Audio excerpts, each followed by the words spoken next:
Green Party has been gobbling up support under its new leader in England and Wales, Zack Polanski, who's with us this morning. Welcome to you. Good to have you with us in the studio. Thanks for having me.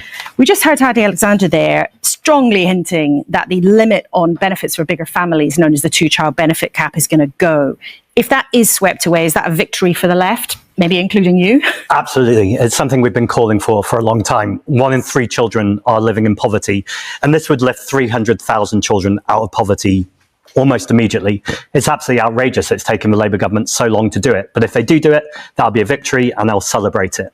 More widely, though, we know that this Chancellor will keep talking about tough choices. But they always seem to be tough choices for people out of work or working people who are working really hard while their wages aren't going up, but food prices are going up, for disabled people. When are we going to see tough choices for multimillionaires and billionaires? It's time to tax the rich. Well, let's then look at what's actually happened in terms of taxes. You want to increase taxes on wealth, but this is what's happened to income tax actually over the last few decades. So in the last 20 years, actually, and the lines are a bit wobbly, but what it shows us is actually people at the top 10%, their share of income tax paid has gone up about 10%. And it's actually gone down a little bit for middle and bottom earners. So just before we get into this debate, the fact is the Conservatives and then the Labour government have, broadly speaking, taxed the rich more and taxed other earners less.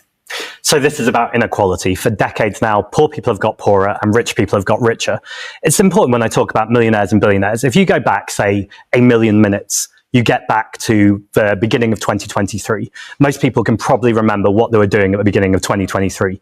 If you go back 1 billion minutes, you get to the Roman Empire. That's the difference in inequality in this country. So I'm talking about multimillionaires and billionaires paying their fair share. Now, it's important to say, people will say, does that raise enough? Is it just about raising revenue? That's not actually the point. Of course, the money is important. Well, the real point is about tackling inequality. So the point then for you of putting up tax on the very wealthy is to try to stop them being as wealthy. It's not actually to raise money for schools and hospitals and public services. We can raise that money anyway. What it's about is the fact that if you have that much money, if you're a billionaire, you can't spend it quickly, even if you try. So you hoard it in assets.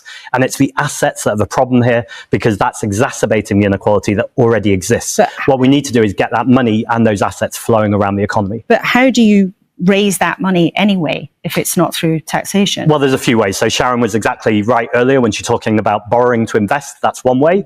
But also there's something called spending multipliers, which is where you invest in the economy, say the National Health Service. You get that money back because you have a well population. Now, of course, it's important that people are healthy just to be healthy. But actually, if you cut through austerity, that's a completely false economy. You have people missing work, you have more long-term health conditions, and you break the economy in the way that we've seen both Conservative governments do it and Labour government now too. But you say there you can borrow. The government's already borrowing enormous amounts, and there is an already massive amount of national debt, and it's way more than the government spends every year, and it costs a fortune to pay the interest on that debt. So would you not put any limits on government borrowing? Well, the first thing to say is debt to GDP ratio is at 100%. In Japan, it's 270%, and they have much better living standards than we do. But in terms of this country, it's at the highest level it's been for a very, very long time. The financial markets are very sensitive to the decisions that the Chancellor makes.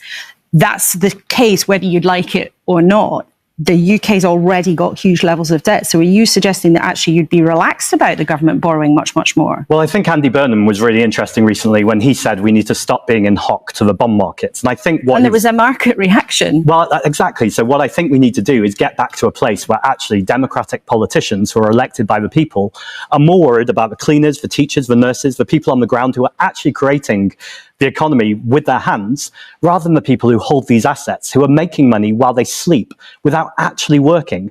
That's deeply problematic. Now, are the markets important? Of course, they play a role, but much more important is the trust of the public on the politicians that they democratically elect. And we've gone so far the other way. But the public didn't trust the government very much when Liz Truss completely freaked out the financial markets by promising billions of unfunded tax cuts. Again, you might not like it. Liz Truss was an absolute disaster. But the real world that we're in right now, and you might want a completely different shape of economy, I think you do. Yes, absolutely. But the real world that we live in is that this country owes trillions of pounds to the financial markets, and therefore decisions that politicians take, don't they have to take that into account? You can't wish away the overdraft. So I'm definitely not going to defend Liz Truss. I don't think anyone should. But actually, you said it really well. She was borrowing for unfunded tax cuts. What I'm talking about is borrowing for capital, infrastructure and investment that essentially creates spending multipliers that comes back into the economy. Second, though, in terms of the borrowing, a lot of that borrowing is from the Bank of England. That's money we owe to ourselves. It's not borrowing or debt in any real sense. Also, it's a lot of foreign countries who want to have that debt because actually that's a good investment for them because we have a relatively stable currency. But before we get into, we could go down a really esoteric debate about economics. It is important though, because it is important. Can I say one other thing on that though, on the esoteric? Well, I want to ask you, a household economy is nothing like a national budget, and we really need to break that metaphor. And of course it is not the same thing. But people look at the government in terms of what they borrow and what they spend and how they raise money through our taxation. We need to break that metaphor because it's a completely different way of looking at the economy, which is really important. I just want to get a specific answer to that question, though. Do you believe there ought to be any limit on the amount that the government borrows? Would you say? Yes, absolutely. And where would you set it? It depends on how many resources you have in the economy and also people who are able to use that resources. So you have to watch inflation, but that's not about how much you borrow. That's about the physical resources in a space. Once that's run out, then you're in a problem. But we're in a problem anyway because we face a climate crisis and an ecological emergency. And so we have literal physical barriers to the amount that we should be producing. Okay. We know that you are no fan of the defence alliance, NATO. You talked about that last time you were here, and you argue for peace wherever possible instead. Should Ukraine consider making concessions to bring an end to a terrible conflict? Well, that's ultimately up to the Ukrainians and Zelensky. I think it's important our country stands in solidarity with the Ukrainians and also says that they should have a negotiated settlement and a sustained settlement. I think it's deeply problematic that Donald Trump seems to be bulldozing this whole settlement in the same way that he tried to in Gaza and Palestine. I think ultimately we need to make sure that we have people who are talking about peace and diplomacy at the table. And just on NATO, I've been very clear that I want an alternative alliance based on working with our European neighbours. I think Brexit was a disaster for this country, both economically, but also for our security in terms of it being outsourced to Donald Trump. And things have been going pretty well for you since you took over as leader, and you've suggested that you'll stand as an MP in London.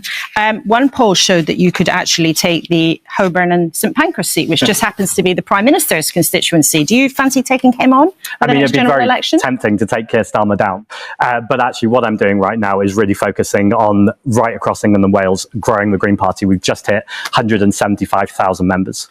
But you are tempted to take him on, that's what you said. I mean, I'm tempted to take on any Labour MP that's a disaster and ultimately replace them with a better MP who will stand for people and planet rather than vested interests. OK, Zack Polanski, leader of the Green Party in England and Wales. Thanks very much indeed for coming in to talk to us. Due de la hofien bandai hon, sao honi, van ju gyong fantish chin, trisak ben, mashlak va kuan hut.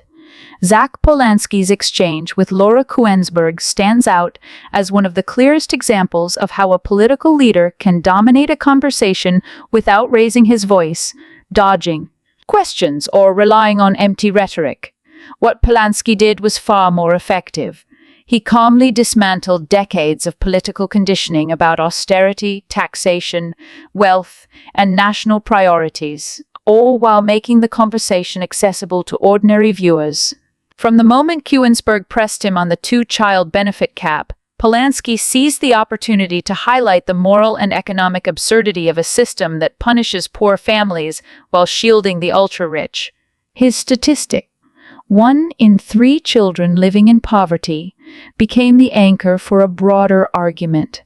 The UK's political class has normalized hardship for millions, while pretending that tough choices only ever apply to nurses, disabled people, and low-paid workers.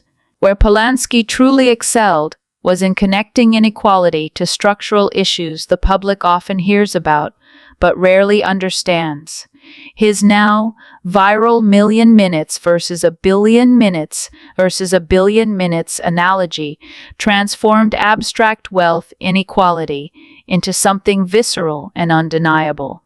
Instead of letting Kuenssberg frame taxation as a burden or a punishment, he reframed it as a tool to rebalance a broken system, one where billionaires hoard assets that inflate inequality while public services collapse under chronic underinvestment, even when pushed on borrowing. markets, and the national debt, Polanski refused to accept the stale economic narratives that have dominated labor and conservative discourse for decades.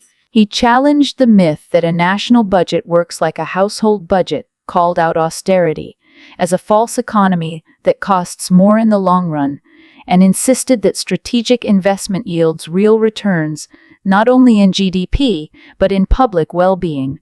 His critique of NATO, Brexit, and Trump's destabilizing influence showed a willingness to confront geopolitical dogmas with the same clarity he brought to domestic policy. What makes this interview so compelling is not just that Polanski answered well. It's that he answered erroneously with an ideological coherence rarely seen in mainstream political television. He didn't pander, didn't soften edges, didn't avoid conflict. Instead, he turned every question into a broader indictment of the political status quo, offering a vision rooted in fairness, sustainability, and democratic accountability. In an era where political interviews often devolve into evasions and talking points, Polanski's performance felt like a masterclass in how substance can triumph over spectacle, and why the Green Party's rise under his leadership is beginning to make the political establishment genuinely nervous.